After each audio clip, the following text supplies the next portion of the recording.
The children will lead the way. It seemed like reaching for the moon. 16-year-old Barbara Jones. This video was created and directed by L Meyers. Standing Against Unequal Schools, 1951.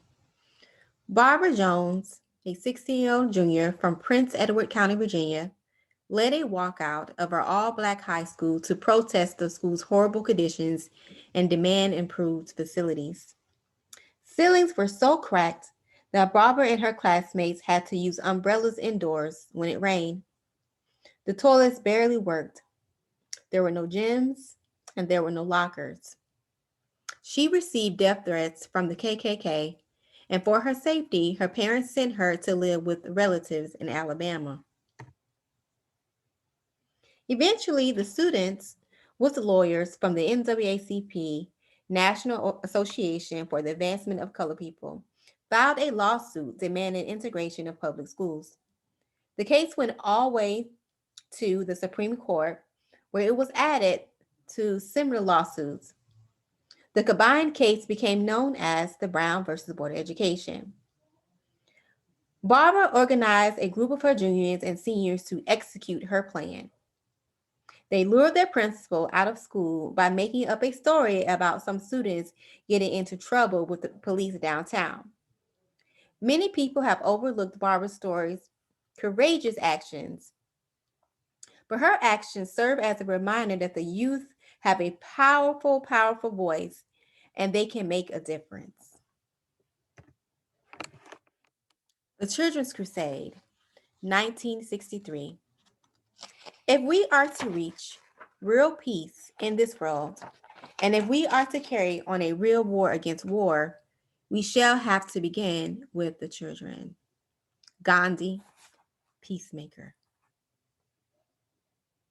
Oftentimes, when you hear about the civil rights movement, you hear about adults such as Dr. King, Malcolm X, and Rosa Parks. And don't get me wrong, these individuals are very important. But there is also a very important group that played a very crucial role in making progress in the civil rights movement. This group was the children.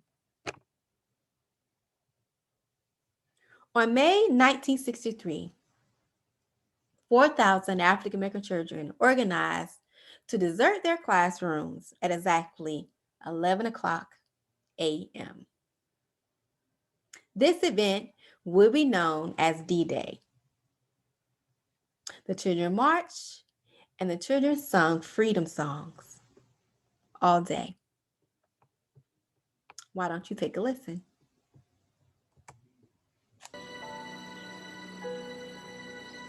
D-Day was the day, I tell you. This was the day where every student in Birmingham knew that it was going to happen. But you've got to remember that all of the planning was a secret. Good. Googly woogly. Good morning, children. Up in the morning and out to school. The teacher is teaching the golden rule. I remember that morning I woke up with my mind on freedom. Oh, I took special pain with putting a little starch in my blouse. Got my toothbrush and I got the toothpaste, the soap. Because I had a feeling that I wouldn't be coming home. Ring, ring goes the bell. This doctor pushed D-Day early in the morning, but they wouldn't even use D-Day. They use all that jive talk. Don't forget, kids, there's gonna be a party in the park, and don't forget your toothbrushes, because luncheon will be served. Back in the classroom, open your book. Now everybody who's listening know what the deal is. D-Day was the day. My mother said, okay, Gwen, don't go to that march. I mean, don't go. You go to school. I told my mother, I said, I hear you. We were raised not to lie. So I didn't tell her lies that I wasn't going. I said, I hear you. We would have people picked out.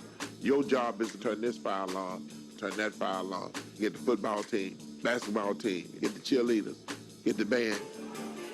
It was right at 11 o'clock when they arrived. They came up to the fence with a sign that just said, it's time. when we said, let's go for the window. And I told her, I said, come on, let's go. And I looked around and, all I could see was my own fanny almost, I hollered back up at those kids, but you said you were going to go. You promised. And that's when kids start coming.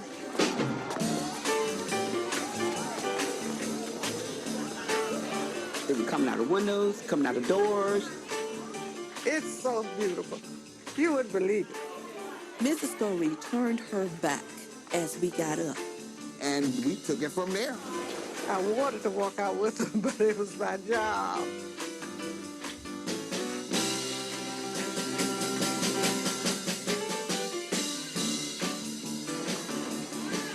There was nothing you could do once the students started moving. The principal, the teachers, and everybody had to step aside. My boyfriend tried to stop me from going, and I walked around the building, and I came right back out there and went at the gate.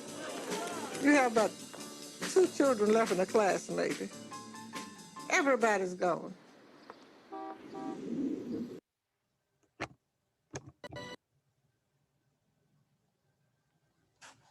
And we will not be moved. So the children did leave their classrooms, and they headed over to the church to get ready to march. The children will not be moved. However, the police did try to stop the students, but they could not stop them. Bill O'Connor, who was a very mean man, tried to stop the movement with violence, and he ordered the fire department to get out the water hose and even dogs to stop or even intimidate the children.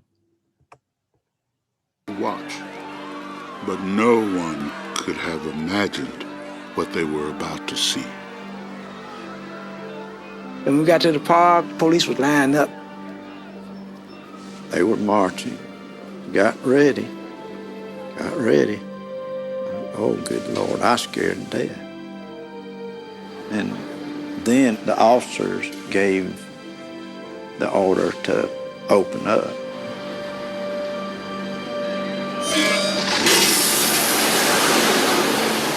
They aimed for your head to knock you down. And that water had pressure behind it. It hurt.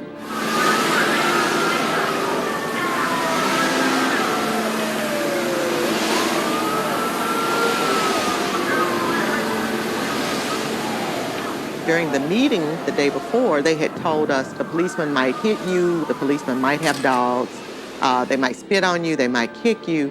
But I remember thinking that no one said anything about water hoses. You could see that the first blast of water dispersed the crowds. But when the water subsided, there were 10 kids still standing. And they were singing one word over and over.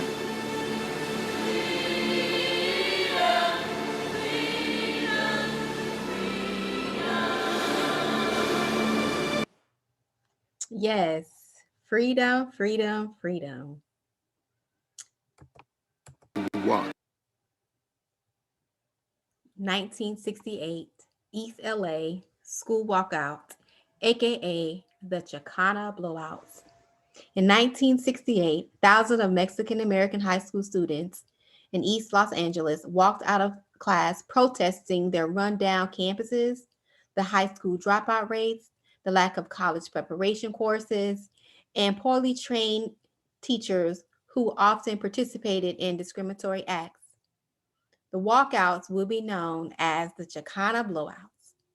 The walkouts lasted a week until the board agreed to hear their demands. Unfortunately, the students were met with violence from police in and out of the school. Los chavalos que se descuenten de aquí porque ahorita va a ir un pedo en la fregada. So everybody start splitting, man. I mean it. Unfortunately, the next few days saw the peaceful protests become violent. And the police just went in and started beating them viciously. It was ugly. You know, they were just yelling at us, you dirty spics, dirty Mexicans, you know, who do you think you are? Few knew then that police in riot gear also beat up on students inside Belmont and Roosevelt High after teachers trapped them behind locked doors. This was the most gutless act the LA City Schools has ever been involved in. It was this dirty little secret.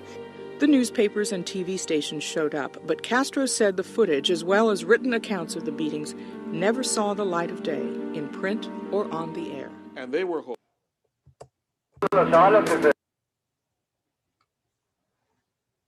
The effort of the students helped launch the Chicano Power movement, inspiring a new generation of leaders.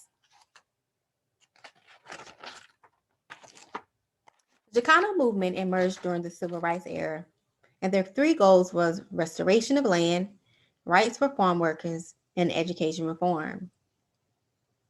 Cesar Chavez and Dolores Huerta were just some of the individuals who were very inspirational to this movement. Also, young individuals embraced the movement with courage and determination.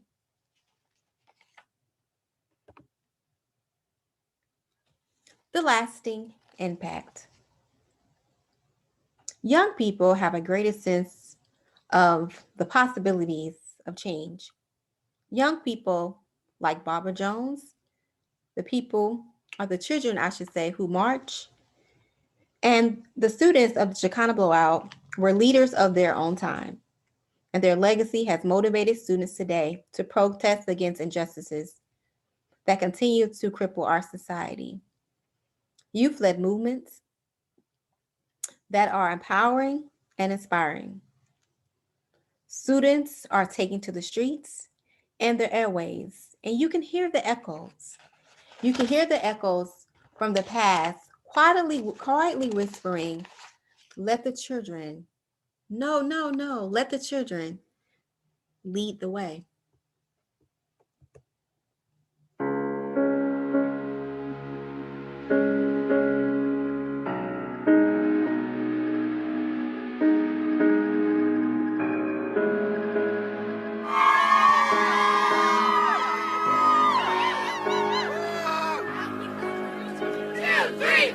All we want is gun reform. 1, 2, 3, 4. All we want is gun reform. This is what democracy looks like.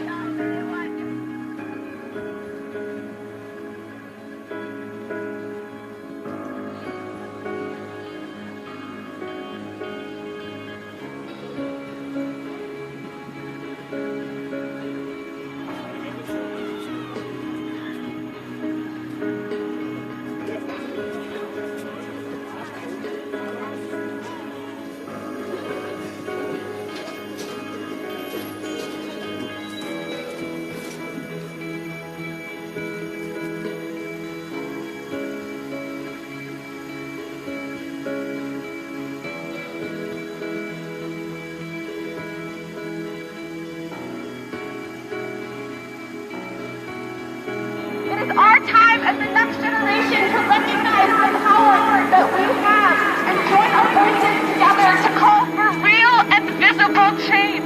Join us as we recognize the 17 lives lost, followed by a moment of silence.